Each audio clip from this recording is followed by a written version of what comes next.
ಅನುಮಾನದ ಭೂತಕ್ಕೆ ಪತ್ನಿಯನ್ನ ಕೊಚ್ಚಿ ಕೊಂದ ಪತಿ. ಮೈಸೂರಿನ ಹಳೆ ಕೆಸರೆಯಲ್ಲಿ ಘಟನೆ. ಹೆಂಡತಿಯನ್ನ ಕೊಲೆಗೈದು ಪೊಲೀಸರಿಗೆ ಶರಣಾದ ಪಾಪಿ. ಸಕ್ಕರೆ ನಗರಿಯಲ್ಲಿ ವರುಣನ ರೌದ್ರಾವತಾರ. ಬಿರುಗಾಳಿ ಮಳೆಗೆ ನೆಲಸಮವಾಯಿತು ರೈತನ ಬದುಕು. ರಾತ್ರಿ ಸುರಿದ ಬಿರುಗಾಳಿ ಮಳೆಗೆ ಬೆಳೆಗಳು ಪಾಲು. ಮಲೆ ಮಹದೇಶ್ವರ ಬೆಟ್ಟದಲ್ಲಿ ಹುಂಡಿ ಎಣಿಕೆ. ಮತ್ತೆ ಕೋಟಿ ಒಡೆಯನಾದ ಮಾಯ್ಕರ ಮಾದಪ್ಪ. ಹುಂಡಿ ಎಣಿಕೆಯಲ್ಲಿ 3.13 ಕೋಟಿ ಹಣ ಸಂಗ್ರಹ. ಹೇಮಾವತಿ ನೀರಿನ ವಿಚಾರದಲ್ಲಿ ರಾಜಿ ಆಗಲ್ಲ. ಗೋಲಿಬಾರ್ ಮಾಡಿದ್ರೂ ನೀರು ಬಿಡಲ್ಲ. ಸರ್ಕಾರಕ್ಕೆ ಶಾಸಕ ಎಂಟಿ ಕೃಷ್ಣಪ್ಪ ಎಚ್ಚರಿಕೆ. ಸಕ್ಕರೆ ನಗರಿಯಲ್ಲಿ ಮಳೆರಾಯನ ಹಟ್ಟಹಾಸ. ಬಿರುಗಾಳಿ ಮಳೆಗೆ ಮನೆ ಮೇಲೆ ಉರುಳಿ ಬಿದ್ದ ತೆಂಗಿನ ಮರ. ಅದೃಷ್ಟವಶಾತ್ ಮನೆಯಲ್ಲಿದ್ದವರು ಪ್ರಾಣಾಪಾಯದಿಂದ ಪಾರು. ರಾಜ್ಯ ಧರ್ಮ ನ್ಯೂಸ್ಗೆ ಸ್ವಾಗತ. ನಾನು ಭೂಮಿಕಾ ಪೂಜಾರಿ. ಮದ್ದೂರು ತಾಲೂಕಿನ ಕೊಪ್ಪ ಭಾಗದಲ್ಲಿ ಕಳೆದ ರಾತ್ರಿ ಸುರಿದ ಬಿರುಗಾಳಿ ಸಹಿತ ಮಳೆ ಇದೀಗ ರೈತರ ಬದುಕನ್ನೇ ಬೀದಿಗೆ ತಂದಿದೆ. ಮಳೆಯ ಆರ್ಭಟಕ್ಕೆ ತೆಂಗು, ಅಡಿಕೆ, ಕಬ್ಬು ಹಾಗೂ ರಾಗಿ ಸೇರಿದಂತೆ 100 ಎಕರೆ ಪ್ರದೇಶದ ಬೆಳೆಗಳು ಸಂಪೂರ್ಣವಾಗಿ ನಾಶವಾಗಿದೆ. ವಿಶೇಷವಾಗಿ ಕೊಪ್ಪ ಸಮೀಪದ ಅವ್ವೇರಹಳ್ಳಿ ಗ್ರಾಮದಲ್ಲಿ ಬಿರುಗಾಳಿಯ ರೌದ್ರಾವತಾರಕ್ಕೆ ರೈತ ಯೋಗೇಶ್ ಎಂಬ ವ್ಯಕ್ತಿಗೆ ಸೇರಿದ 20ಕ್ಕೂ ಹೆಚ್ಚು ಬಾಳೆ ಗಿಡಗಳು ನೆಲಸಮವಾಗಿದೆ. ಕೈಗೆ ಬಂದ ತುತ್ತು ಬಾಯಿಗೆ ಬರಲಿಲ್ಲ ಎಂಬಂತೆ ಇನ್ನೇನು ಫಸಲು ಪಡೆಯಬೇಕಿದ್ದ ಬಾಳೆ ಬೆಳೆ ಮಣ್ಣು ಪಾಲಾಗಿರುವುದನ್ನು ಕಂಡು ರೈತ ಯೋಗೇಶ್ ಕಣ್ಣೀರು ಹಾಕ್ತಾ ಇದ್ದಾರೆ. ಬಿರುಗಾಳಿ ಮಳೆಯಿಂದಾಗಿ ಲಕ್ಷಾಂತರ ರೂಪಾಯಿ ನಷ್ಟ ಸಂಭವಿಸಿದ್ದು, ಕಷ್ಟಪಟ್ಟು ಬೆಳೆದ ಬೆಳೆ ಕಳೆದುಕೊಂಡ ಅನ್ನದಾತರು ಈಗ ದಿಕ್ಕು ತೋಚದಂತಾಗಿದ್ದಾರೆ. ಕೂಡಲೇ ತಾಲೂಕು ಆಡಳಿತ ಮತ್ತು ಕೃಷಿ ಇಲಾಖೆ ಅಧಿಕಾರಿಗಳು ಸ್ಥಳಕ್ಕೆ ಭೇಟಿ ನೀಡಿ ಪರಿಶೀಲನೆ ನಡೆಸಬೇಕು ಹಾಗೂ ನಷ್ಟ ಅನುಭವಿಸಿದ ರೈತರಿಗೆ ಸೂಕ್ತ ಪರಿಹಾರ ನೀಡಬೇಕು ಎಂದು ಸಂತ್ರಸ್ತ ರೈತರು ಮನವಿಯನ್ನ ಮಾಡಿದ್ದಾರೆ.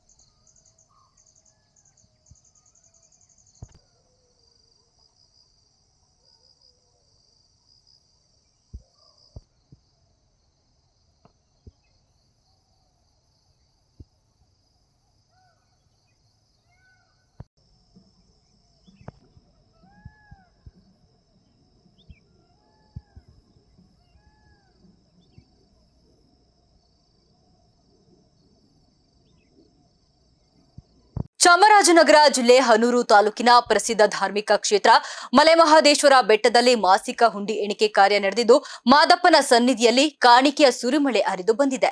ನಿನ್ನೆ ಬೆಳಗ್ಗೆಯಿಂದ ರಾತ್ರಿಯವರೆಗೂ ನಡೆದ ಎಣಿಕೆಯಲ್ಲಿ ಬರೋಬ್ಬರಿ 3,13,12,118 ರೂಪಾಯಿ ನಗದು ಸಂಗ್ರಹವಾಗಿದೆ. ನಗದು ಮಾತ್ರವಲ್ಲದೆ 64 ಗ್ರಾಂ ಚಿನ್ನ, 2 ಕೆಜಿ 50 ಗ್ರಾಂ ಬೆಳ್ಳಿ ಹಾಗೂ 4 ವಿದೇಶಿ ನೋಟುಗಳು ಹುಂಡಿಯಲ್ಲಿ ಪತ್ತೆಯಾಗಿದೆ. ರಾಜ್ಯ ಸರ್ಕಾರದ ಶಕ್ತಿ ಯೋಜನೆಯಿಂದಾಗಿ ಕ್ಷೇತ್ರಕ್ಕೆ ಭೇಟಿ ನೀಡುವ ಭಕ್ತಾದಿಗಳ ಸಂಖ್ಯೆಯಲ್ಲಿ ಭಾರಿ ಏರಿಕೆಯಾಗಿದ್ದು, ಇದು ದೇವಾಲಯದ ಆದಾಯದ ಮೇಲೂ ಧನಾತ್ಮಕ ಪರಿಣಾಮ ಬೀರಿದೆ. ಕೇವಲ ಹುಂಡಿ ಮಾತ್ರವಲ್ಲದೆ ಚಿನ್ನದ ರಥ, ಬೆಳ್ಳಿ ರಥ, ಹುಲಿವಾಹನ ಹಾಗೂ ರುದ್ರಾಕ್ಷಿ ಮಂಟಪಗಳ ಮೆರವಣಿಗೆಯಂತಹ ವಿವಿಧ ಸೇವೆಗಳಿಂದಲೂ ಕೋಟಿ ಕೋಟಿ ಆದಾಯ ಹರಿದು ಬರ್ತಾ ಇದೆ. ಈ ಮೂಲಕ ಮಲೆಮಹದೇಶ್ವರ ಶ್ರೀ ಕ್ಷೇತ್ರವು ರಾಜ್ಯದ ಅತ್ಯಂತ ಶ್ರೀಮಂತ ದೇವಾಲಯಗಳ ಪಟ್ಟಿಯಲ್ಲಿ ಮೊದಲ ಸ್ಥಾನದತ್ತ ವೇಗವಾಗಿ ದಾಪುಗಾಲು ಇಡ್ತಾ ಇದೆ.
ಜಿಲ್ಲೆಯ ಹೇಮಾವತಿ ನೀರು ಹರಿಸುವ ಯೋಜನೆಗೆ ತುರುವೇಕೆರೆ ಶಾಸಕ ಎಂಟಿ ಕೃಷ್ಣಪ್ಪ ತೀವ್ರ ವಿರೋಧವನ್ನ ವ್ಯಕ್ತಪಡಿಸಿದ್ದಾರೆ. ಗುಬ್ಬಿಯಲ್ಲಿ ಮಾಧ್ಯಮಗಳೊಂದಿಗೆ ಮಾತನಾಡಿದ ಅವರು, ನಮ್ಮ ಜಿಲ್ಲೆಯ ರೈತರ ಹಿತಾಸಕ್ತಿಯನ್ನ ಬಲಿಕೊಟ್ಟು ನೀರನ್ನ ಹರಿಸಲು ಯಾವುದೇ ಕಾರಣಕ್ಕೂ ಬಿಡುವುದಿಲ್ಲ ಅಂತ ಹೇಳಿ ಸರ್ಕಾರಕ್ಕೆ ನೇರ ಎಚ್ಚರಿಕೆಯನ್ನ ನೀಡಿದ್ದಾರೆ. ಡಿಕೆ ಶಿವಕುಮಾರ್ ಅವರು ಸಿಎಂ ಆಗಲಿ ಅಥವಾ ಪ್ರಧಾನಿಯಾಗಲಿ ಅದನ್ನ ನಾವು ಸ್ವಾಗತಿಸುತ್ತೇವೆ, ಆದ್ರೆ ನೀರಿನ ವಿಚಾರದಲ್ಲಿ ರಾಜಿ ಮಾಡಿಕೊಳ್ಳುವ ಪ್ರಶ್ನೆಯೇ ಇಲ್ಲ ಅಂತ ಹೇಳಿ ಕಿಡಿಕಾರಿದ್ದಾರೆ. ಇದೇ ವೇಳೆ ಕುಣಿಗಲ್ಗೆ ಬರಬೇಕಾದ 7.5 ಟಿಎಂಸಿ ನೀರು ಎಲ್ಲಿಗೆ ಹೋಗ್ತಾ ಇದೆ ಎಂದು ಪ್ರಶ್ನಿಸಿದ ಶಾಸಕರು ಸರ್ಕಾರದ ಆದೇಶದಂತೆ ಕೆಲಸ ಮಾಡುವ ಅಧಿಕಾರಿಗಳಿಗೆ ತಲೆದಂಡದ ಎಚ್ಚರಿಕೆಯನ್ನ ನೀಡಿದ್ದಾರೆ. ಅಧಿಕಾರಕ್ಕೆ ಹೆದರಿ ಲಿಂಕ್ ಕೆನಾಲ್ಗೆ ಅವಕಾಶ ನೀಡುವುದಿಲ್ಲ. ಒಂದು ವೇಳೆ ಸರ್ಕಾರ ಗೋಲಿಬಾಲ್ ಮಾಡಿದ್ರೂ ಸರಿ, ನಾವು ಹೇಮಾವತಿ ನೀರನ್ನ ಬಿಡುವುದಿಲ್ಲ ಎನ್ನುವ ಮೂಲಕ ಕೃಷ್ಣಪ್ಪ ಅವರು ಹೋರಾಟದ ಹಾದಿ ತುಳಿಯುವ ಸ್ಪಷ್ಟ ಸಂದೇಶವನ್ನ ರವಾನಿಸಿದ್ದಾರೆ. ಮುಖ್ಯಮಂತ್ರಿ ಆಗಲಿ ರಾಷ್ಟ್ರ ಪ್ರಧಾನಮಂತ್ರಿ ಆಗಲಿ ಸ್ವಾಗತ ಮಾಡ್ತೀವಿ, ನಮ್ದೇನು ವಿರೋಧಿಲ್ಲ. ಆದರೆ ಲಿಂಕ್ ಕ್ಯಾನಲ್ಲಿ ನೀರು ಕೊಡೋ ಸಮಸ್ಯೆ ಉದ್ಭವಿಸೋದಿಲ್ಲ. ಗೋಲಿಬಾರ್ ಆದ್ರೂ ನಾನು ಬಗ್ಗದಿಲ್ಲ. Keep in your mind. ಹೋರಾಟ ಮಾಡೇ ಮಾಡ್ತೀವಿ. ಜನ ಉಳಿಸ್ಕೋಬೇಕು, ಬರಬೇಕು. ಈ ಸಮಸ್ಯೆ ಇದೆಯಲ್ಲ, 24 ಲಕ್ಷದ ಈ ಜಿಲ್ಲೆಯ ರೈತರ ಸಮಸ್ಯೆ ನಾನು ಒಪ್ಪಂದಲ್ಲ. ಈ ಜಿಲ್ಲೆಯ ರೈತನ ಹಣ ಇಟ್ಟು ನೀರು ಕೊಡೋ ಅವಶ್ಯ ಇಲ್ಲ. ಯಾರೋ ಕಾಂಗ್ರೆಸ್ನ ನರ್ಸತ್ ಮುಂಡೆ ಹಂಗಾಡ್ತವೆ. ನಾವು ರೈತರ ಪಾರ್ಟಿ, ಜನತಾದಳ, ನಾವು ರೈತರ ಪರ ನಿಲ್ಲದೆ ಏನು ಬೇಕಾದ್ರೂ ಆಗಲಿ. ಅಲ್ಲ, ಸಾರ್ವಜನಿಕವಾಗಿ ಚರ್ಚೆ ಆಗ್ತಾ ಇದೆ. ಇಲ್ಲಿವರೆಗೂ ಸಿದ್ದರಾಮಯ್ಯ ಇದ್ರು, ಒಂದು ವೇಳೆ ಏನಾದ್ರು ಡಿ ಕೆ ಶಿವಕುಮಾರ್ CM ಆದರೆ 100% ತಗೊಂಡೋಗ್ತಾರೆ ರಾಮನಗರಕ್ಕೆ ನೀರು ಅಂತ. ನಾನು ಹೇಳಿದ ಪ್ರಧಾನಮಂತ್ರಿ ಅಲ್ಲಿ ಸ್ವಾಗತಿಸ್ತೇನೆ. ನೀರು ಬಿಡೋ ಪ್ರಶ್ನೆನೇ ಬರೋದಿಲ್ಲ. ಅದೇನು ಬೇಕಾದ್ರೂ ಆಗಲಿ. I will right to face. ಏನು ಅರೆಸ್ಟ್ ಮಾಡ್ತಾರೆ, ಮಾಡ್ಕೊಂಡು ಹೋಗ್ಲಿ. ಜಿಲ್ಲೆಯಲ್ಲಿ ಕೃಷ್ಣ ನಮ್ಮ ಕೆಲಸ ಅಲ್ಲ. ನನಗೆ ಓಟ್ ಹಾಕಿರೋ ಜನ ಇವ್ರ ಪರ ನಿಲ್ಬೇಕಂತ ನನ್ನ ಜವಾಬ್ದಾರಿ. ಬಿಕ್ಕಿದ ಕಟ್ಕೊಂಡು ನನಗೇನೆ ಬೇಕು ಅಲ್ವ. ನಾವು ರೈತರ ಪರ. ಇವತ್ತು ಲಿಂಕ್ ಕ್ಯಾನಲ್ಲಿ ಎಲ್ಲಿ ತಗೊಂಡೋಯ್ತದೆ ಅಂತ ಹೇಳ್ಬೇಕಲ್ಲ ನೀವು. ಪ್ಲಸ್ ಚೆಲ್ವಿ ಲಿಂಕ್ ಕ್ಯಾನಲ್ ಯಾವ ಕ್ಷೇತ್ರಕ್ಕೆ Aadhaar today D K Shivakumar daily ಹೇಳ್ತಾರೆ ಕುಡಿಗಲ್ಲು ಕನಕಪುರ ಅಂತ. ಅವ್ರಿಗೆ ಅಲರ್ಟ್ ಆಗಿರೋದು 3.3 TMC ನೀರು ಪ್ಲಸ್ 65 4 TMC. ಈಗ 7.1 TMC ನೀರು ಹೋಗ್ತಾ ಇದೆ. ಎಲ್ಲೆಲ್ಲಿ ಹೋಗುತ್ತೆ ಅಂತ ಹೇಳ. D26 ಮಾಡಿರೋದು CS ಪುರಕ್ಕೆ, ಸ್ವಲ್ಪ ಪಾರ್ಟ್ ಆಫ್ ಬಾಯ್ಸರ. ಅಲ್ಲಿ 21 ಕೆರೆ ನೀರು ತುಂಬಿಸ್ತಾರೆ. 2 TMC ನೀರು ಹೋಗ್ತದೆ. D27 11 ಕೆರೆ ನೀರು ತುಂಬಿಸ್ತಾರೆ. ಅಲ್ಲಿ 1 TMC ನೀರು ಹೋಯ್ತು. ಎಷ್ಟಾಯ್ತು? 4 TMC ಆಯ್ತಲ್ಲ. ಜೊತೆಗೆ ಕುಡಿಗಲ್ಗೆ 85 MCFT, ಮಂಗಲ ಕೆರೆಗೆ 65 MCFT, ಇದು ಬಾರ್ಕೋನಹಳ್ಳಿ ಕೆರೆಗೆ 2.4 TMC, 7 TMC ಮೇಲೆ ನೀರು ಹೋಗ್ತದೆ. ಎಲ್ಲಿ ತಗೊಂಡೋಗ್ತೀರ ಅಂತ ಹೇಳ್ಬೇಕಲ್ಲ ನೀವು. ಅದನ್ನು ಹೇಳಿ ಫಸ್ಟು. ರಾಜಕೀಯ ನಾವ್ಯಾಕೆ ಮಾಡೋದ? ಈ ಜಿಲ್ಲೆಯ ರೈತರು 24 ಲಕ್ಷ ಜನ ಇದ್ದಾರೆ. ಅವ್ರ ಹಿತ ಕಾಪಾಡಬೇಕಾದ್ರು ನಾನೊಬ್ಬ ಎಲೆಕ್ಟೆಡ್ ರೆಪ್ರೆಸೆಂಟೇಟಿವ್ ಜವಾಬ್ದಾರಿಯಿಂದ ನಾನು ಭಾವಿಸಿದ್ದೇನೆ. ಅದಾಗಿ ಹೋರಾಟ ಮಾಡ್ತೀವಿ. ಅದ್ರ ಬಗ್ಗೆ ಜನಕ್ಕೆ ಅವೇರ್ನೆಸ್ ಮೂಡಬೇಕಲ್ಲ. ಅವೇರ್ನೆಸ್ ಭಾಷಣ ಮಾಡ್ತೀವಿ, ಜನಗಳಿಗೆ ಪರಿವರ್ತನೆ ಮಾಡ್ತೀವಿ, ಹೇಳ್ತೀವಿ. ಇವೆಲ್ಲ ನಡೀತವೆ. ನಡೆಯೋದು ಬೇಡವಾ?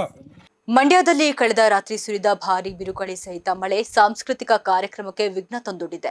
ಮಂಡ್ಯ ವಿಶ್ವವಿದ್ಯಾಲಯದ ಆವರಣದಲ್ಲಿ ಆಯೋಜಿಸಲಾಗಿದ್ದ ನವವಸಂತ ಸಾಂಸ್ಕೃತಿಕ ಕಾರ್ಯಕ್ರಮಕ್ಕೆ ಮಳೆರಾಯ ಅಡ್ಡಿಯಾಗಿದ್ದು, ಬಿರುಗಾಳಿಯ ರೌದ್ರಾವತಾರಕ್ಕೆ ಬೃಹತ್ ಶಾಮಿಯಾನ ಪೆಂಡಲ್ ಕುಸಿದು ಬಿದ್ದಿದೆ. ಮಂಡ್ಯ ವಿವಿಯ ಪ್ರವೇಶ ದ್ವಾರ ಹಾಗೂ 2 ಕೋಟಿ ವೆಚ್ಚದ ವಿವಿಧ ಕಾಮಗಾರಿಗಳಿಗೆ ಇಂದು ಕೃಷಿ ಸಚಿವ ಚಲುವರಾಯಸ್ವಾಮಿ ಅವರು ಶಂಕುಸ್ಥಾಪನೆ ನೆರವೇರಿಸಬೇಕಿತ್ತು. ಆದರೆ ಅಕಾಲಿಕ ಮಳೆಯಿಂದಾಗಿ ವಿವಿ ಕ್ರೀಡಾಂಗಣ ಸಂಪೂರ್ಣ ಜಲಾವೃತವಾಗಿದ್ದು, ಕಾರ್ಯಕ್ರಮ ನಡೆಸಲು ಸಾಧ್ಯವಾಗದ ಪರಿಸ್ಥಿತಿ ನಿರ್ಮಾಣವಾಗಿದೆ. ಈ ಹಿನ್ನೆಲೆ ಇಂದಿನ ಎಲ್ಲಾ ಕಾರ್ಯಕ್ರಮಗಳನ್ನು ತಾತ್ಕಾಲಿಕವಾಗಿ ರದ್ದುಗೊಳಿಸಲಾಗಿದೆ ಅಂತ ಹೇಳಿ ಶಾಸಕ ಗಣಿಗ ರವಿಕುಮಾರ್ ಅಧಿಕೃತ ಮಾಹಿತಿಯನ್ನ ನೀಡಿದ್ದಾರೆ. ಕುಸಿದ ಪೆಂಡಲ್ ಹಾಗೂ ಮೈದಾನದಲ್ಲಿ ನಿಂತಿರುವ ನೀರಿನಿಂದಾಗಿ ಕಾರ್ಯಕ್ರಮವನ್ನ ಮುಂದೂಡಲಾಗಿದ್ದು, ಮುಂದಿನ ದಿನಾಂಕವನ್ನ ಶೀಘ್ರದಲ್ಲೇ ಘೋಷಿಸುವುದಾಗಿ ಶಾಸಕರು ತಿಳಿಸಿದ್ದಾರೆ.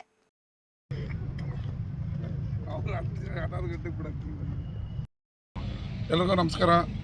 ಇವತ್ತು ಮಂಡ್ಯ ಯೂನಿವರ್ಸಿಟಿ ಗ್ರೌಂಡ್ನಲ್ಲಿ ನಡಿಬೇಕಾಗಿದ್ದಂಥ ಯುವ ಸಂಭ್ರಮ ನಿನ್ನೆ ರಾತ್ರಿ ಸುರಿದ ಭಾರೀ ಮಳೆಗೆ ಹಾಕಿದ್ದ ಪೆಂಡಲ್ ಬಿದ್ದೋಗಿದೆ. ಅದರಿಂದ ಕಾರ್ಯಕ್ರಮವನ್ನು ಇವತ್ತು ರದ್ದು ಮಾಡ್ತಾಯಿದ್ದೀವಿ. ಯಾವಾಗ ಮಾಡ್ತೀವಿ ಅನ್ನೋದನ್ನು ನಾಳೆ ನಿಮಗೆ ಘೋಷಣೆ ಮಾಡ್ತೀವಿ. ನೆಲದಲ್ಲಿ ಕಾಲಿಡೋಕ್ಕಾಗದಷ್ಟು ರಚ್ಚೆ ಇದೆ, ನೀರು ಎಲ್ಲ ಕಡೆ ನಿಂತಿರೋದ್ರಿಂದ ತಾತ್ಕಾಲಿಕವಾಗಿ ಈ ಕಾರ್ಯಕ್ರಮವನ್ನು ರದ್ದು ಮಾಡ್ತಾಯಿದ್ದೀವಿ.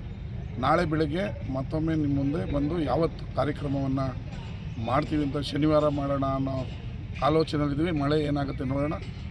ಎಲ್ರಿಗೂ ನಮಸ್ಕಾರ, ಧನ್ಯವಾದಗಳು. ಇತ್ತ ಚಾಮರಾಜನಗರ ಜಿಲ್ಲೆಯ ಗುಂಡ್ಲುಪೇಟೆ ತಾಲೂಕಿನಲ್ಲಿ ಸುರಿದ ಭಾರೀ ಬಿರುಗಾಳಿ ಸಹಿತ ಮಳೆ ರೈತರ ಬದುಕನ್ನ ಬೀದಿಗೆ ತಂದಿದೆ. ತಾಲೂಕಿನ ಬೊಮ್ಮಲಾಪುರ ಗ್ರಾಮದಲ್ಲಿ ಪ್ರಕೃತಿಯ ವಿಕೋಪಕ್ಕೆ ಬಾಳೆ ಬೆಳೆ ಸಂಪೂರ್ಣ ನಾಶವಾಗಿದ್ದು, ರೈತ ರಾಜಪ್ಪ ಎಂಬುವರು ಕಣ್ಣೀರಲ್ಲಿ ಕೈತೊಳೆಯುವಂತಾಗಿದೆ. ಇನ್ನೇನು ಫಸಲು ಕೈಗೆ ಬರಬೇಕಾಗಿದ್ದ ಹಂತದಲ್ಲಿದ್ದ ಸುಮಾರು 3,000ಕ್ಕೂ ಹೆಚ್ಚು ಬಾಳೆ ಗಿಡಗಳು ಬಿರುಗಾಳಿಯ ರೌದ್ರಾವತಾರಕ್ಕೆ ಸಿಲುಕಿ ನೆಲಕ್ಕುರುಳಿದೆ. ಈ ಅನಿರೀಕ್ಷಿತ ಮಳೆಯಿಂದಾಗಿ ರೈತ ರಾಜಪ್ಪ ಅವರಿಗೆ ಲಕ್ಷಾಂತರ ರೂಪಾಯಿ ನಷ್ಟ ಸಂಭವಿಸಿದೆ. ಸಾಲ ಸೋಲ ಮಾಡಿ ಕಷ್ಟಪಟ್ಟು ಬೆಳೆಸಿದ ಬೆಳೆಸಿದ ಬೆಳೆ ಕಣ್ಣೆದುರೇ ಮಣ್ಣು ಪಾಲಾಗಿರುವುದನ್ನು ಕಂಡು ಅನ್ನದಾತ ಕಂಗಾಲಾಗಿದ್ದಾರೆ. ಕೂಡಲೇ ಕೃಷಿ ಮತ್ತು ತೋಟಗಾರಿಕೆ ಇಲಾಖೆ ಅಧಿಕಾರಿಗಳು ಸ್ಥಳಕ್ಕೆ ಭೇಟಿಯನ್ನ ನೀಡಿ ಸರ್ವೆ ನಡೆಸಬೇಕು ಹಾಗೂ ಸರ್ಕಾರದಿಂದ ಸೂಕ್ತ ಪರಿಹಾರ ಕೊಡಿಸಬೇಕು ಅಂತ ಹೇಳಿ ಸಂತ್ರಸ್ತ ರೈತ ಒತ್ತಾಯಿಸಿದ್ದಾರೆ.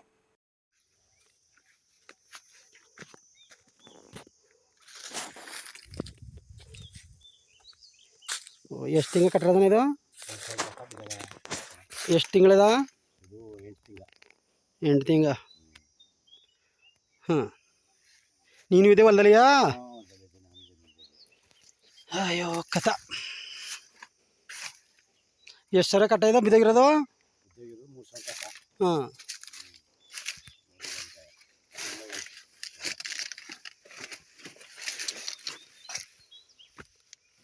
ಅಯ್ಯೋ ಅಯ್ಯೋ.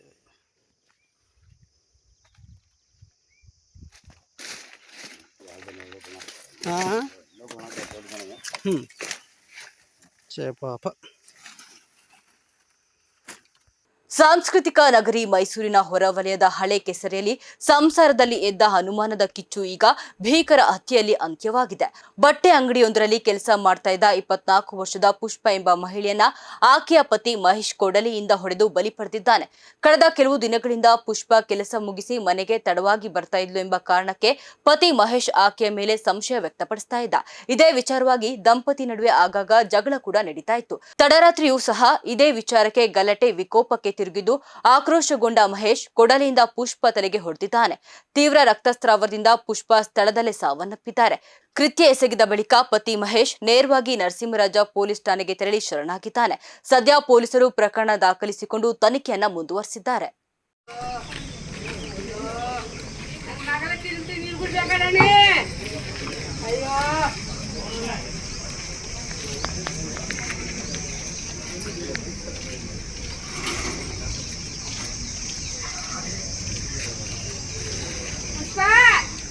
ನೀರು ಕುಡಿತೀರಮ್ಮ, ನೀರು ಕುಡಿತೀರಿ ಊಟರ? ನೀನ್ ನೀರು ಕೊಟ್ಟಿಯಮ್ಮ, ನೀರು ಕುಡಿತೀನಿ. ಯಾವಾಗ ಬಂದು ಕೊಟ್ಟಮ್ಮ ನೀರು?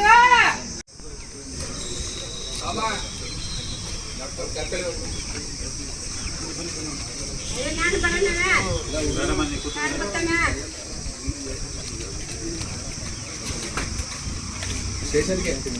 ಮಂಡ್ಯ ಜಿಲ್ಲೆ ಪಾಂಡವಪುರ ತಾಲೂಕಿನ ಪ್ರಸಿದ್ಧ ಯಾತ್ರಾ ಸ್ಥಳ ಮೇಲುಕೋಟೆಯಲ್ಲಿ ಕಳೆದ ಕೆಲವು ದಿನಗಳಿಂದ ಜನ ಹಾಗೂ ಜಾನುವಾರುಗಳ ನಿದ್ರೆಯನ್ನ ಕೆಡಿಸಿದ್ದ ಚಿರತೆ ಕಡೆಗೂ ಸೆರೆಯಾಗಿದೆ. ಮೇಲುಕೋಟೆಯ ಚೆಲುವನಾರಾಯಣ ಸ್ವಾಮಿ ದೇವಾಲಯದ ಸಮೀಪವೇ ಅರಣ್ಯ ಇಲಾಖೆ ಇರಿಸಿದ್ದ ಬೋನಿಗೆ ಸುಮಾರು 3 ವರ್ಷ ಪ್ರಾಯದ ಭಾರೀ ಗಾತ್ರದ ಗಂಡು ಚಿರತೆ ಬಿದ್ದಿದೆ. ಈ ಭಾಗದಲ್ಲಿ ನಿರಂತರವಾಗಿ ಜಾನುವಾರುಗಳನ್ನ ಬಲಿ ಪಡೆಯುತ್ತಾ ಉಪಟಳ ನೀಡ್ತಾ ಇದ್ದ ಚಿರತೆಯನ್ನ ಹಿಡಿಯಲು ಗ್ರಾಮಸ್ಥರು ಅರಣ್ಯ ಇಲಾಖೆಗೆ ಒತ್ತಾಯಿಸ್ತಾ ಇದ್ರು. ಸದ್ಯ ಚಿರತೆ ಬೋನಿಗೆ ಬೀಳ್ತಾ ಇದ್ದಂತೆಯೇ ಸುದ್ದಿ ತಿಳಿದ ಸಾವಿರಾರು ಪ್ರವಾಸಿಗರು ಹಾಗೂ ಸ್ಥಳೀಯರು ಚಿರತೆಯನ್ನ ನೋಡಲು ಮುಗಿಬಿದ್ದಿದ್ದು, ಸೆರೆ ಸಿಕ್ಕ ಚಿರತೆಯನ್ನ ಅರಣ್ಯ ಇಲಾಖೆ ಸಿಬ್ಬಂದಿ ಸುರಕ್ಷಿತವಾಗಿ ದೂರದ ದಟ್ಟ ಅರಣ್ಯಕ್ಕೆ ಬಿಡಲು ಕೊಂಡೊಯ್ದಿದ್ದಾರೆ.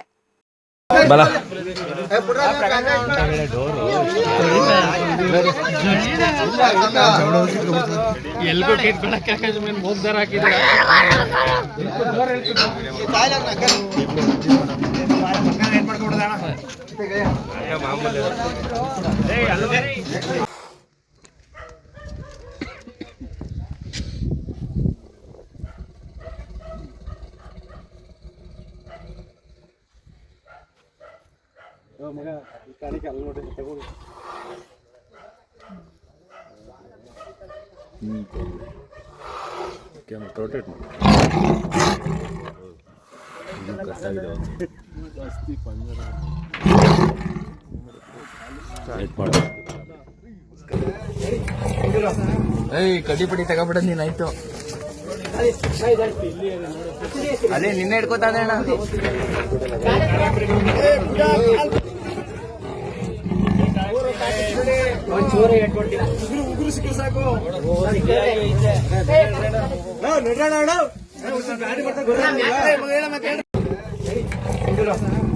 ಕಡ್ಡಿ ಪಡಿ ತಗೋಬಿಡ ನೀನಾಯ್ತು. ಅಲ್ಲೇ ನಿನ್ನೆ ಹಿಡ್ಕೋತಾನೆ ಅಣ್ಣ.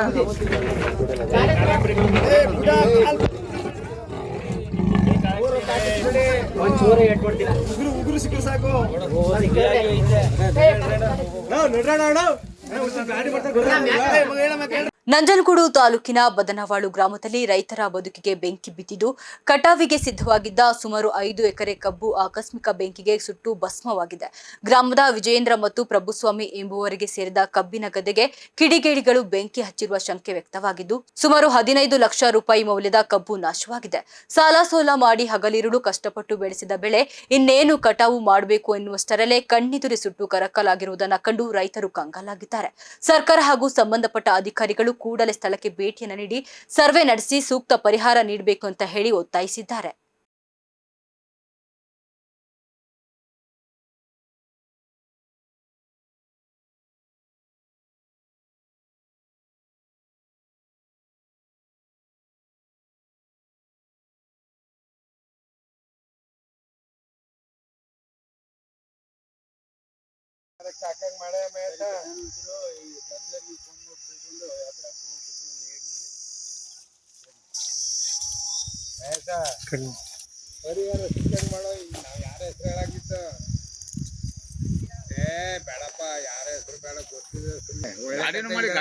ಸಪ್ರೇಟ್ ಆಗಾದ್ರೆ ಆಮೇಲೆ ಅವು ಚೆನ್ನಾಗಾಗಲ್ಲ ಗಾಡಿ. ವಿಜಯೇಂದ್ರ ಪ್ರಭುಸ್ವಾಮಿ ಬದನವಾಳು. ಏನಾಯ್ತು? ಕಬ್ಬಿನ ಗದ್ದೆ ಬೆಂಕಿ 5 ಎಕರೆ ಬೆಂದೋಗಿದೆ ಸರ್. ಯಾರ ಕಿಡಿಗೇಡಿಗಳು ಬೆಂಕಿ ಹಾಕಿ ಏನೋ ಭಸ್ಮ ಮಾಡಿದ್ದಾರೆ. ನಾವು ಸಾಲ ಸೋಲ ಮಾಡಿ ವ್ಯವಸ್ಥೆ ಮಾಡಿದ್ದೀವಿ. ಈಗ ಭಾರಿ ನಾವು ಬೀದಿಲಿ ಬಿದ್ದಿದ್ದೀವಿ. ಇವಾಗ ಏನು ಮಾಡಬೇಕು ಅನ್ನೋದು ತೋಚ್ತಾ ಇಲ್ಲ ಸರ್. ಯಾರು ಅನ್ನೋದು ಗೊತ್ತಿಲ್ಲ ನಿಮಗೆ? ಯಾರು ಅನ್ನೋದು ಗೊತ್ತಿಲ್ಲ ಸರ್. ಇನ್ನು ಕೊಟ್ಬಿಟ್ಟ. ಎಷ್ಟು ಗಂಟೆಲಿ ಹಂಗಾದ? ನಿನ್ನೆ ಸಾಯಂಕಾಲ 4 ಗಂಟೆ ಸರ್. ಹೆಂಗೆ ಗೊತ್ತಾಯ್ತು ನಿಮಗೆ? ಯಾರೋ ರೋಡ್ ಹೋಗೋರು ನಮ್ಗೆ ತಿಳಿಸಿದ್ರು ಸರ್ ಮನೇಲಿ. ಅದೇ ತಾನೇ ಜಮೀನಿಗೆ ಹೋಗಿದ್ದು ಒಂದು 3 ಗಂಟೆಲಿ 4 ಗಂಟೆ ಬೆಂಕಿ ಹಾಕಾರ. ಅವಾಗ ಬಂದು ನೋಡಾಗಟ್ಟ ಎಲ್ಲ ಬಸ್ ಕತ್ಕೊಂಡು ಕೆರ್ತಾಕೊಂಡಿಲ್ಲ. ಎಷ್ಟು ಎಕರೆ ಒಟ್ಟು 5 ಎಕರೆಯಲ್ಲಿ. ಎಷ್ಟು ಖರ್ಚು ಮಾಡಿದ್ದೀರಿ? ಖರ್ಚು ನಾವು 4 ಲಕ್ಷ ರೂಪಾಯಿ ಖರ್ಚು ಮಾಡಿ ಎಲ್ಲ ಕಬ್ಬಿನೆಲ್ಲ ಹಾಕಿದ್ವು. ಎಲ್ಲ ವ್ಯವಸ್ಥೆ ಮಾಡಿ ಇನ್ನೊಂದು ತಿಂಗಳ ಕಟಾವು ಬಂದಿತ್ತು. ಬಂದು ಟ್ರಿಪ್ ವೈರೆಲ್ಲ ಬೆಂದೋಯ್ತು. ಎಲ್ಲವೇ ಭಸ್ಮ ಆಗೋದು. ಈಗ ಏನು ಸಿಕ್ಕಿದೆ ಸ್ಥಳದಲ್ಲಿ? ಏನು ಸಿಕ್ಕಿದೆ ಸ್ಥಳದಲ್ಲಿ? ಒಂದು TVS ಎಕ್ಸೆಲ್ ಸಿಕ್ಕದ ಸರ್. ನಮ್ಮ ಕಬ್ಬಿನ ಗದ್ದೆ ಪಕ್ಕದಲ್ಲೇ ನಿಲ್ಲಿಸಿತ್ತು. ಗಾಡಿ ಯಾರೋ ಇತ್ತಿಲ್ಲ, ಗಾಡಿ ತಗೊಂಡೋಗಿ ನಾವು ಮನೇಲಿ ಇಟ್ಟಿದ್ದೀವಿ. ಈಗ ಕಂಪ್ಲೇಂಟ್ ಈಗ ಕಳಂದ ಸ್ಟೇಷನ್ಗೆ ಕಂಪ್ಲೇಂಟ್ ಕೊಟ್ಟಾಕ ಹೋಯ್ತಾರೆ. ನನ್ನ ಹೆಸರು ವಿಜಯೇಂದ್ರ ಪ್ರಭುಸ್ವಾಮಿ. ಮೈಸೂರಿನ ಹೂಟಗಳ್ಳಿ ನಗರಸಭೆಯಲ್ಲಿ ಕಂದಾಯ ಪರಿಶೀಲಕರಾಗಿದ್ದ ರಾಮಸ್ವಾಮಿ ಅವರ ವರ್ಗಾವಣೆ ಪ್ರಹಸನ ಈಗ ದೊಡ್ಡ ವಿವಾದಕ್ಕೆ ನಾಂದಿಯನ್ನ ಹಾಡಿದೆ. ಭ್ರಷ್ಟಾಚಾರ ಮತ್ತು ಆದಾಯಕ್ಕಿಂತ ಅಧಿಕ ಆಸ್ತಿ ಗಳಿಕೆ ಆರೋಪದ ಮೇಲೆ ಲೋಕಾಯುಕ್ತ ದಾಳಿಗೊಳಗಾಗಿ ತನಿಖೆ ಎದುರಿಸುತ್ತಿರುವ ಅಧಿಕಾರಿಯನ್ನ ಅಮಾನತು ಮಾಡುವ ಬದಲು ಸರ್ಕಾರ ರಾಜಕೀಯ ಪ್ರಭಾವಕ್ಕೆ ಮಣಿದು ಮೈಸೂರಿನಲ್ಲೇ ಉಳಿಸಿಕೊಳ್ತಾ ಇದೆ ಎಂಬ ಆರೋಪ ಕೇಳಿಬಂದಿದೆ. ಅಲ್ಲದೆ ಈತನ ಮೇಲೆ ಅಕ್ರಮ ಖಾತೆ ಬದಲಾವಣೆ ಮತ್ತು ಸರ್ಕಾರಿ ಆಸ್ತಿಗಳನ್ನ ಖಾಸಗಿ ವ್ಯಕ್ತಿಗಳಿಗೆ ವರ್ಗಾಯಿಸಿದ 100 ದೂರುಗಳಿವೆ ಅಂತ ಹೇಳಿ DSS ಸಂಚಾಲಕ ಹೂಟಗಳ್ಳಿ ಮಂಜುನಾಥ್ ಗಂಭೀರ ಆರೋಪವನ್ನ ಮಾಡಿದ್ದಾರೆ. ಇನ್ನು ಏಪ್ರಿಲ್ 18ರಂದು ಮದ್ದೂರು ಪುರಸಭೆಗೆ ವರ್ಗಾವಣೆಯಾಗಿದ್ದ ರಾಮಸ್ವಾಮಿ ಅಲ್ಲಿ ಕರ್ತವ್ಯಕ್ಕೆ ವರದಿ ಮಾಡಿಕೊಳ್ಳದೆ ರಾಜಕೀಯ ಪ್ರಭಾವವನ್ನು ಬಳಸಿ ಕೇವಲ 10 ದಿನಗಳಲ್ಲಿ ಮತ್ತೆ ಮೈಸೂರು ಜಿಲ್ಲೆಯ ರಮ್ಮನಹಳ್ಳಿ ಪಟ್ಟಣ ಪಂಚಾಯಿತಿಗೆ ವರ್ಗಾವಣೆ ಮಾಡಿಸಿಕೊಂಡಿದ್ರು. ಲೂಟಿ ಮಾಡ್ತಾ ಇದ್ದ ಜಾಗಕ್ಕೆ ಮತ್ತೆ ಮರಳಲು ಸರ್ಕಾರವೇ ಸಾಥ್ ನೀಡಿದಂತಿದೆ ಅಂತ ಹೇಳಿ ಆಕ್ರೋಶವನ್ನ ಹೊರಹಾಕಿರುವ ಮಂಜುನಾಥ್ ಈ ಕೂಡಲೇ ಭ್ರಷ್ಟ ಅಧಿಕಾರಿಯನ್ನ ಅಮಾನತುಗೊಳಿಸಿ ಕಾನೂನು ಕ್ರಮ ಜರುಗಿಸಬೇಕು, ಇಲ್ಲದಿದ್ದರೆ ಮುಂದಿನ ದಿನಗಳಲ್ಲಿ ಉಗ್ರ ಹೋರಾಟ ಮಾಡಲಾಗುವುದು ಅಂತ ಹೇಳಿ ಎಚ್ಚರಿಸಿದ್ದಾರೆ. ಏನು ಇವತ್ತು ಮಾಧ್ಯಮದ ಮುಂದೆ ಪ್ರಚಾರ ಪಡಿಸುತ್ತಿರೋದು ಅಂದರೆ, ಇವತ್ತು ಸರ್ಕಾರದ ಆದೇಶಗಳಿಗೆ ಕವಡೆ ಕಾಸಿನ ಕಿಮ್ಮತ್ತು ಕೊಡ್ತಾ ಇಲ್ಲ ಕೆಲ ಅಧಿಕಾರಿ ವರ್ಗದವರು ಮತ್ತು ನೌಕರರು. ಏನು ಒಂದು ಆದೇಶ ವರ್ಗಾವಣೆ ಆದೇಶ ಆಗಿರೋದನ್ನು 10 ದಿನದಲ್ಲಿ ಅವರು ಬದಲಾವಣೆ ಮಾಡ್ಕೊಬಂದು ಇನ್ನೊಂದು ಆದೇಶ ತರ್ತಾರೆ ಅಂದರೆ, ಅಧಿಕಾರಿ ವರ್ಗದವರು ಮತ್ತು ನೌಕರರು ಯಾವ ರಾಜಕೀಯ ಪ್ರಭಾವವನ್ನು ಬಳಸ್ತಾ ಇದ್ದಾರೆ ಅನ್ನೋದು ಇವತ್ತು ನಮಗೆ ಅನುಮಾನ ಆಗಿದೆ. ಅಡ್ಜಸ್ಟ್ಮೆಂಟು ಇದು ಏನು ರಮ್ಮನಹಳ್ಳಿ ಪಟ್ಟಣ ಪಂಚಾಯಿತಿಲಿ ಈ ಹಿಂದೆ ಅಕ್ರಮ ಖಾತೆಗಳನ್ನ ಮಾಡಿ ಭ್ರಷ್ಟಾಚಾರಗಳನ್ನು ಮಾಡಿ ಹಾಗೂ ಸರ್ಕಾರಿ ಜಾಗಗಳಿಗೂ ಕೂಡ ಖಾತೆಯನ್ನು ಮಾಡಿಕೊಟ್ಟಂತಹ ಒಬ್ಬ ವ್ಯಕ್ತಿ ರಾಮಸ್ವಾಮಿ ಸಿ. ಈಗ ಅವರು ಹೂಟಗಳ್ಳಿ ನಗರಸಭೆಯಲ್ಲಿ ಕಂದಾಯ ಪರಿಶೀಲಕರಾಗಿ ಕರ್ತವ್ಯ ನಿರ್ವಹಿಸುತ್ತಿದ್ದಾರೆ. ಏನು ಈತನ ಮೇಲೆ ಹಲವಾರು ದೂರುಗಳ ಮೇರೆಗೆ 24/11/2025 ಮಾನ್ಯ ಲೋಕಾಯುಕ್ತರು ಅವರ ವಾಸದ ಮನೆ ಮತ್ತು ಅವರು ಕರ್ತವ್ಯ ನಿರ್ವಹಿಸುತ್ತಿರುವಂತಹ ಕಚೇರಿ ಮತ್ತು ಇತರೆ ಸ್ಥಳಗಳಲ್ಲಿ ದಾಳಿ ನಡೀತಿದೆ. ಈ ದಾಳಿಯಿಂದ ಶೋಧನೆಯ ತನಿಖೆಯ ಹಂತದಲ್ಲಿ ಮಾನ್ಯ ಲೋಕಾಯುಕ್ತರು ಒಂದು ಆದೇಶವನ್ನು ಮಾಡ್ತಾರೆ ಪೌರಾಡಳಿತ ನಿರ್ದೇಶನಾಲಯ ನಿರ್ದೇಶಕರಿಗೆ. ಏನಂತ, ಇವರು ತನ್ನ ಆದಾಯಕ್ಕಿಂತ ಹೆಚ್ಚು ಸಂಪತ್ತನ್ನು ಗಳಿಸಿರುವುದರಿಂದ ಈ ಕೂಡಲೇ ಇವರನ್ನು ಲೀನ್ ಬದಲಾಯಿಸಲು ಕ್ರಮ ವಹಿಸಬೇಕು ಅನ್ನೋದು ಒಂದು ಆದೇಶ ಮಾಡ್ತಾರೆ. ಅಂದರೆ ಲೀನ್ ಅಂದರೆ ಅವರನ್ನು ಅಮಾನತ್ನಲ್ಲಿಡಬೇಕು ಅಂತ ಅರ್ಥ.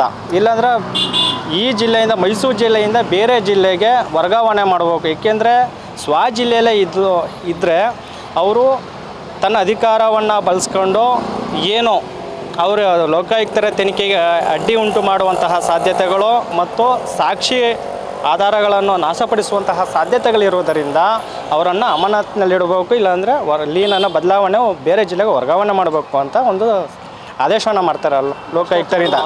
ಹೌದು, ಅದನ್ನು ಪರಿಗಣಿಸಿ ಪೌರಾಡಳಿತ ನಿರ್ದೇಶಕರು ಒಂದು ಆದೇಶವನ್ನು ಮಾಡ್ತಾರೆ. ಇವ್ರನ್ನ ಮೈಸೂರು ಜಿಲ್ಲೆಯಿಂದ ಮಂಡ್ಯ ಜಿಲ್ಲೆಗೆ ವರ್ಗಾವಣೆ ಮಾಡಿ ಮದ್ದೂರು ಪುರಸಭೆಗೆ ಪ್ರಥಮ ದರ್ಜೆ ಕಂದಾಯ ಪರಿಶೀಲಕರಾಗಿ ವರ್ಗಾವಣೆ ಮಾಡ್ತಾಯಿದ್ದೀವಿ ಅಂತ ಒಂದು ಆದೇಶವನ್ನು ಮಾಡ್ತಾರೆ 18/4/2026. ನಂತರ ಈತ ರಾಮಸ್ವಾಮಿ ಏನು ಭ್ರಷ್ಟಾಚಾರಿ ಆರೋಪಿ ಇದ್ದಾನೆ, ಇದನ್ನು ಮರೆಮಾಚಿ ಮತ್ತು ಆತನ ಮೇಲಿರುವಂತಹ ಭ್ರಷ್ಟಾಚಾರಗಳು ಆರೋಪಗಳನ್ನೆಲ್ಲ ಮರೆಮಾಚಿ ಮಾನ್ಯ ಮುಖ್ಯಮಂತ್ರಿಗಳಿಗೆ ತಪ್ಪು ಮಾಹಿತಿಯನ್ನು ನೀಡಿ ಅವರಿಂದನೇ ಅನುಮೋದಿತ ಮಾಡಿಕೊಂಡು 10 ದಿನದಲ್ಲೇ ಮತ್ತೆ ರಮನಹಳ್ಳಿ ಪಟ್ಟಣ ಪಂಚಾಯತಿಗೆ ವರ್ಗಾವಣೆ ಮಾಡಿಸ್ಕೊತಾನೆ. ಅಂದರೆ ಆತನ ರಾಜಕೀಯ ಪ್ರಾಬಲ್ಯ ಮತ್ತು ಪ್ರಭಾವ ಯಾವ ರೀತಿ ಇದೆ ಅನ್ನೋದನ್ನು ನಾವು ಇಲ್ಲಿ ತಿಳ್ಕೋಬೇಕಾಗುತ್ತೆ. ಇವಿಷ್ಟು ಈವರೆಗಿನ ಪ್ರಮುಖ ಸುದ್ದಿಗಳು. ನೋಡ್ತಾ ಇರಿ ರಾಜ್ಯಧರ್ಮ ಟಿವಿ, ಇದು ಕನ್ನಡಿಗರ ಬೆನ್ನೆಲುಬು.